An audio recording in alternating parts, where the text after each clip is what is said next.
Le message du jour avec le Black Violet Tarot. Bonjour les petits chats, j'espère que vous allez bien. On se retrouve comme le plus souvent possible pour le petit message du matin pour prendre soin de toi et de tes énergies. Je vous prépare les 3 petites cartes que je vais vous proposer tout de suite.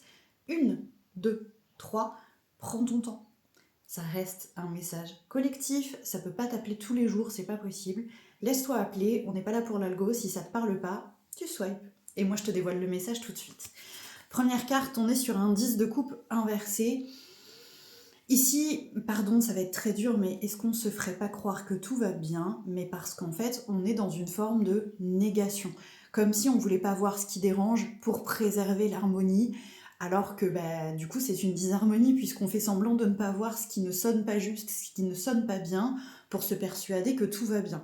Ça veut pas dire que tout va mal, ça veut dire qu'on se fait croire, qu'on se berce d'illusions. Alors, je peux l'entendre, je peux le comprendre, je peux avoir plein de compassion, toutefois, on vient t'indiquer ici que c'est peut-être pas la meilleure des solutions et que parfois, pour trouver une vraie harmonie, il faut oser aller regarder ce qui est pas harmonieux. Carte numéro 2, la mort à l'envers. On n'est peut-être pas prêt à quitter certaines choses. L'idée, c'est pas de se forcer à quitter des choses, à changer, à bouleverser ton quotidien si tu sens que c'est pas le bon moment. Il y a des moments pour tout et parfois on n'est pas prêt et c'est pas honteux de le reconnaître. Ici, c'est comme si tu te forçais à faire des choses, à quitter des états, à quitter des façons de fonctionner, alors que tu n'es pas complètement prêt. Donc respire, demande-toi ce qui te retient à l'heure actuelle dans ce mode de fonctionnement-là, pour l'honorer et pouvoir peut-être faire une transition un peu plus en douceur et pas trop brutale.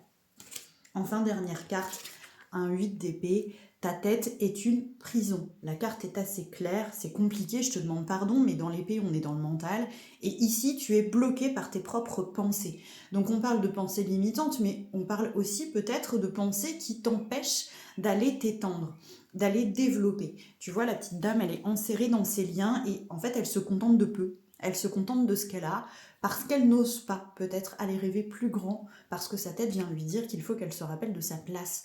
Moi ici, j'ai envie de te dire, enlève ces pensées qui te bloquent. Tu ne peux pas savoir tant que tu n'as pas essayé, donc s'il te plaît, ose. Ose sortir de ces pensées limitantes, ose sortir de ces pensées bloquantes. C'est pas toujours évident, n'hésite pas à te faire accompagner si tu en ressens le besoin, mais ta tête ne doit pas être un espace de prison, mais bien un espace où tu peux te projeter, rêver et oser. J'espère que le message vous a parlé, racontez-moi dans les commentaires, et moi je vous souhaite une bonne journée.